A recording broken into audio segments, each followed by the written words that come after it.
Bueno, en este caso vamos a hablar sobre explantación y reemplazo de lentes intraoculares. Entonces, pues aunque la mayoría de los ojos sometidos a cirugías de cataratas con implantación de lentes intraoculares tienen una recuperación anatómica y visual que por lo general va a ser rápida y que va a ser duradera, hay un pequeño porcentaje que va a desarrollar complicaciones que requieren reposicionamiento, extracción o incluso un reemplazo de esta lente intraocular. En el pasado, pues la dislocación del cristalino y la inflamación intraocular crónica eran indicaciones mucho más frecuentes para el intercambio de una lente intraocular. Actualmente, una de las causas más frecuentes es la potencia incorrecta de la lente intraocular con una posible anisometropía asociada al error refractivo. En raras ocasiones, pues la causa puede ser un defecto de fabricación de la lente intraocular. Esto puede provocar una inflamación crónica o una opacificación de la óptica con una reducción de la visión al paciente.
El procedimiento y el momento dependen del tipo y la posición de la lente intraocular.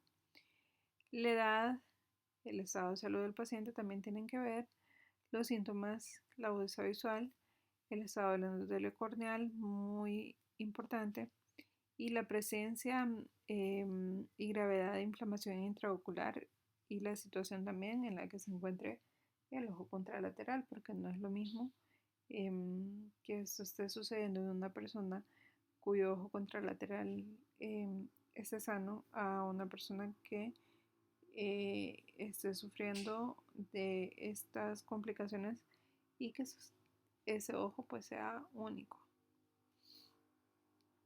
El manejo farmacológico suele implicar el uso de esteroides tópicos y puede estar indicado en casos de brote moderado y de células en asociación con síntomas subjetivos y reducción de la agudeza visual. Los fármacos antiinflamatorios no esteroideos acompañados de esteroides se pueden justificar como primer paso cuando estemos sospechando o estemos ante un edema macular cistoideo en este tipo de pacientes. Entonces, pues reposicionar, explantar y reemplazar la lío puede controlar estos síntomas debilitantes más graves. En caso de dislocación completa de una lío, las opciones disponibles van a ser observar el paciente, reposicionar esa lente intraocular o también se le puede hacer una extracción o reemplazo de esa lente intraocular. En el preoperatorio, entonces, pues, ¿qué es lo que vamos a hacer? Cuando se considera la cirugía para una lente intraocular dislocada, pues la evaluación preoperatoria inicial tiene que incluir la determinación de la mejor agudeza visual corregida de manera bilateral. Se tiene que hacer un examen también biomicroscópico con lámpara de hendidura a detalle, gonioscopía y examen de fondo de ojo. También va a ser necesario realizar queratometría, topografía corneal, ecografía modo A, microscopía endotelial y en algunas ocasiones el medidor de agudeza potencial.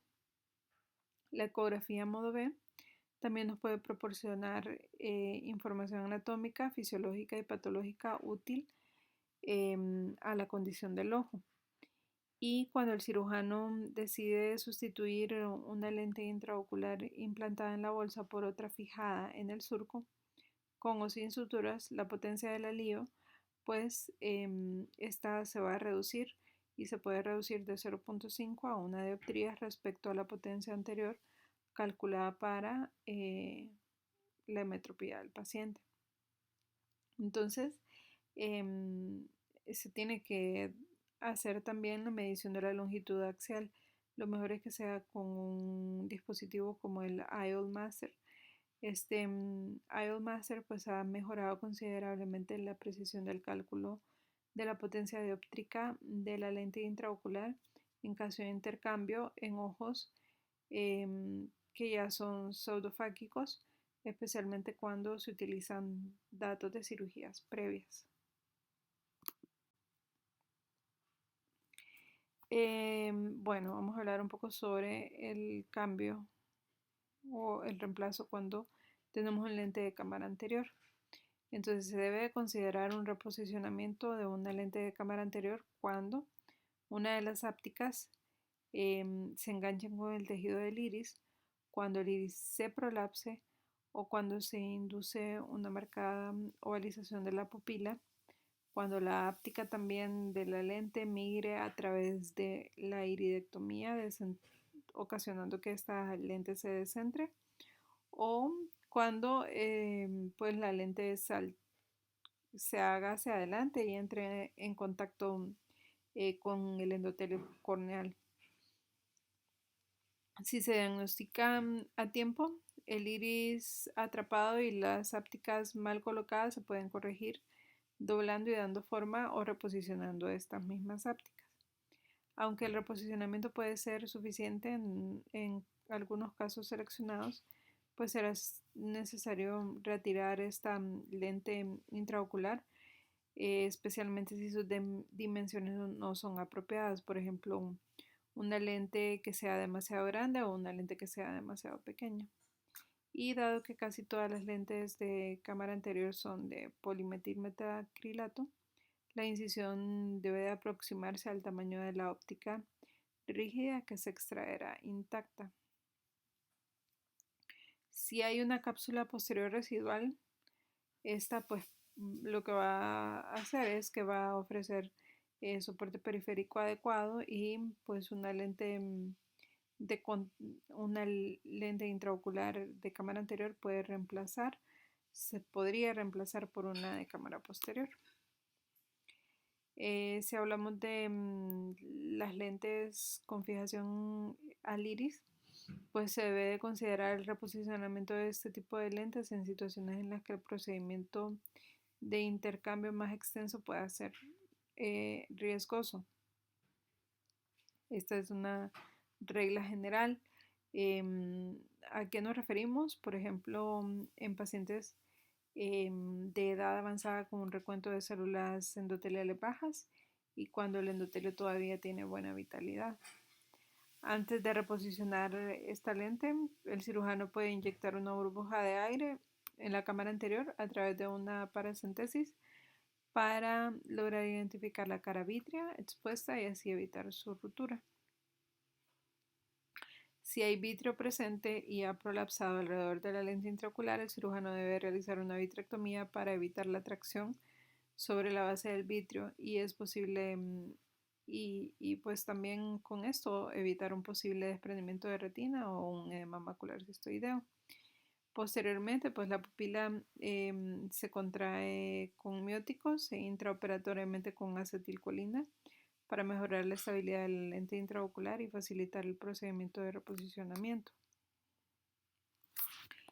Cuando un alío con fijación escleral se asocia con irritación crónica o pérdida progresiva de células endoteliales, pues ahí definitivamente va a ser necesaria la explantación de la lente.